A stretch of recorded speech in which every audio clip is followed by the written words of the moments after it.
600명이 600만 명을 상대했습니다. 말도 안 되는 숫자예요. 1만 대 1의 싸움이었거든요. 근데 이겼어요. 600명이 600만 명의 제국을 무너뜨렸습니다.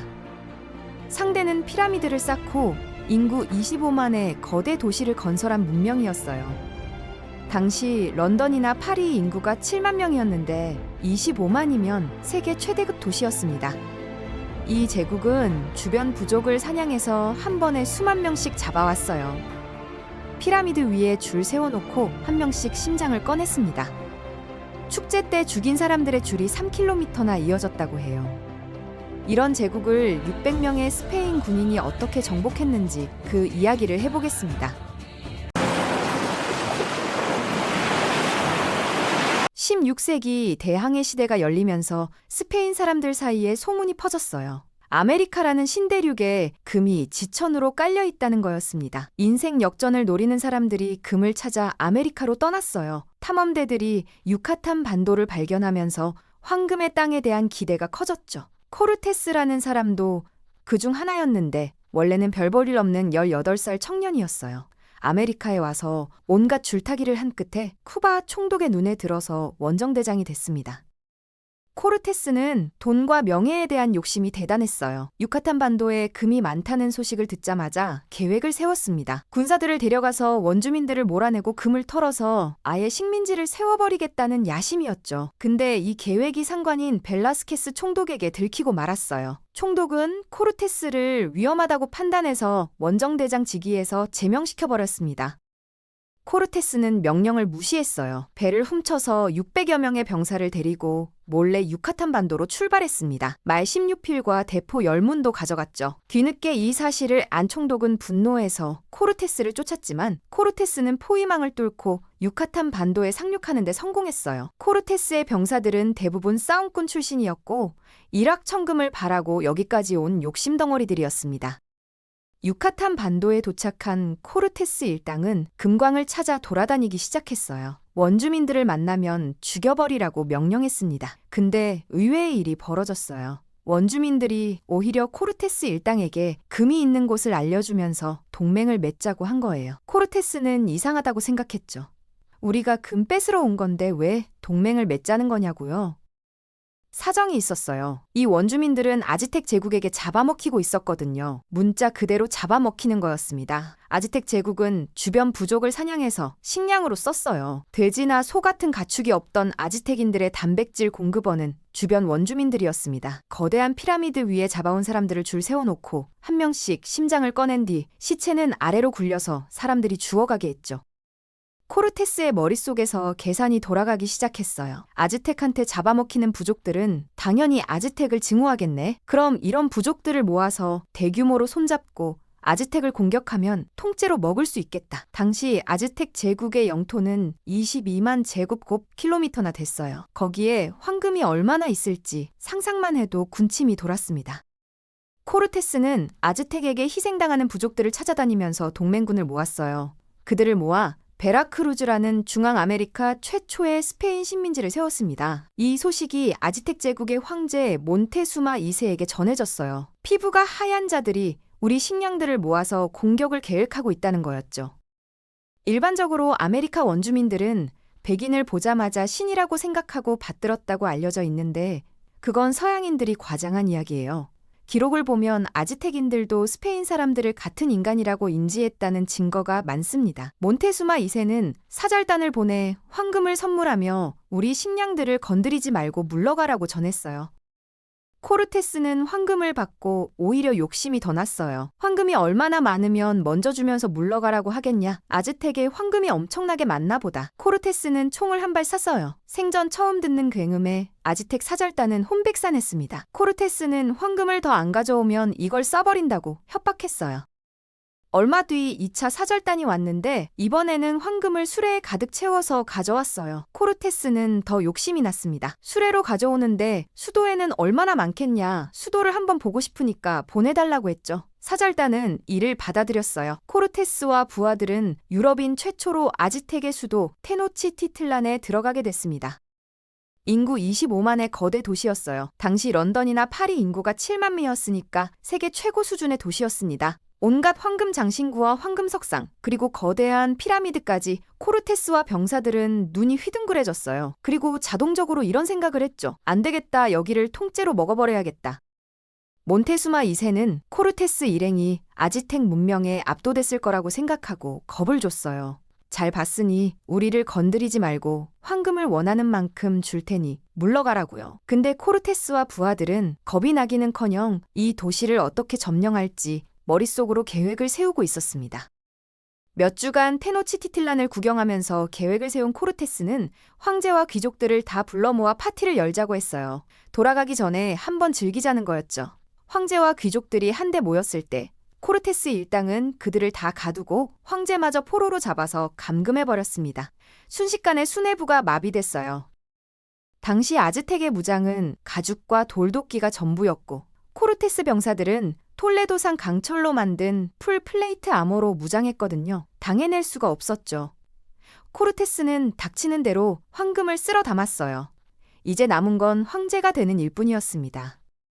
근데 그때 청천벽력 같은 소식이 들려왔어요. 배를 훔쳐갔던 코르테스를 끝까지 추적하던 벨라스케스 총독이 마침내 코르테스의 행방을 찾아내고 토벌군 1200명을 조직해서 오고 있다는 거였습니다. 코르테스는 깜짝 놀랐죠. 고생해서 아즈텍을 먹었는데 통째로 뺏기게 생겼으니까요.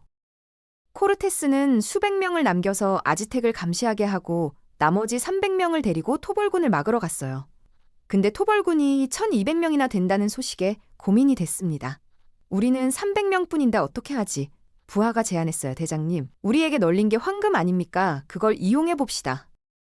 코르테스는 토벌군이 상륙할 곳에 아즈텍에서 노획한 황금 덩이들을 뿌려놓았어요. 토벌군이 도착하자 황금을 보고 미친 듯이 주워 담기 시작했습니다. 황금은 줄지어 뿌려져 있었는데 그 행렬의 끝에 다다르니 코르테스의 병사들이 총을 겨누고 있었어요.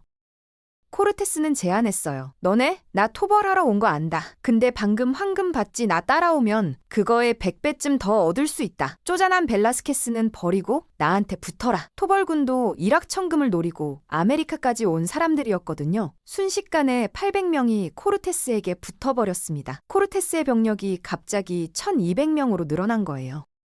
코르테스가 없는 사이 테노치티틀란에서는 아즈텍의 명절 축제가 벌어졌어요. 폭스카틀이라는 축제였는데 아즈텍 축제에서 빠지지 않는 게 사람을 죽이는 거였습니다. 수만 명이 모여 잡아온 원주민들을 죽이기 시작했어요.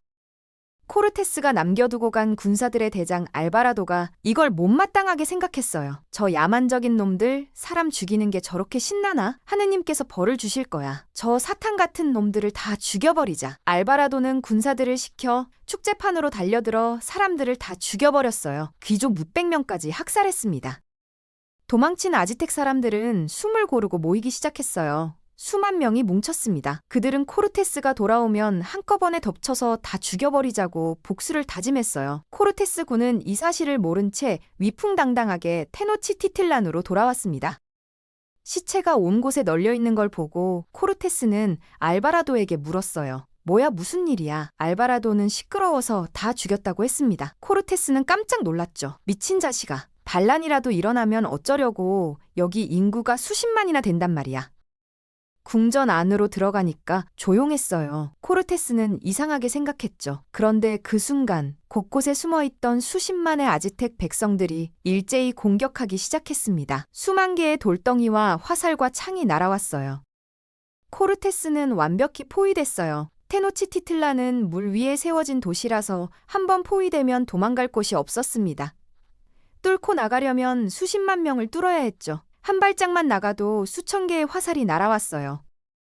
아즈텍군은 궁전에 불을 지르려고 했는데 코르테스가 대포로 다 써버렸어요. 그러자 통로를 막아서 굶겨 죽이기로 했습니다. 며칠이 지나자 배고픔을 호소하는 군사들이 속출했죠. 코르테스는 포로로 잡아둔 황제를 풀어주면서 협상을 시도했어요. 근데 의외의 일이 벌어졌어요. 황제를 본 아즈텍군이 무능한 황제, 저 따위 놈들한테 포로로 잡혀있는 꼴이라니 차라리 죽어라 하고 황제에게 돌팔매질을 한 거예요. 몬테수마 2세는 자기 백성들이 던진 돌에 맞아 사망했습니다. 협상은 씨알도 먹히지 않았어요. 결국 싸워야 했습니다. 코르테스는 아즈텍인들의 사기를 꺾으려면 가장 신성한 사원을 점령해야 한다고 생각했어요. 템플로 마요르라는 가장 큰 사원을 몰래 점령해버렸습니다. 아즈텍군은 사기가 떨어져서 물러가면 곱게 보내주겠다고 했어요. 코르테스군은 기뻐하며 최대한 많은 황금을 몸에 쑤셔 넣었어요. 제대로 걷지도 못할 정도였죠. 그런데 바로 그때 아즈텍군이 총공격을 해왔어요. 보내준다고 한 건 안심시킨 뒤 치려고 속인 거였습니다. 코르테스군은 서둘러 도망쳤어요. 근데 황금을 너무 많이 쑤셔 넣어서 전신 철갑옷에 황금까지 나르니까 움직이기가 힘들었습니다. 황금을 많이 넣은 사람 순서대로 따라잡혀서 생포됐어요. 아즈텍군은 잡은 사람들을 심장을 꺼내기 위해 끌고 갔는데 그 덕분에 나머지는 시간을 벌었습니다. 강에 다다랐을 때 문제가 생겼어요. 황금 때문에 수영하면 가라앉아 죽을 텐데 다리는 아즈텍군이 끊어놓은 상태였거든요. 결국 강에 뛰어들었는데 가라앉아서 대부분 죽었어요. 근데 그 시체가 하도 많아서 시체를 밟고 강을 건널 수 있게 됐습니다. 1200명이었던 코르테스군이 500명밖에 남지 않았어요. 절반 이상이 죽은 거죠. 근데 고난은 끝나지 않았습니다. 아즈텍군 3만 명이 쫓아와서 오툼바 평원에서 500명을 포위했어요.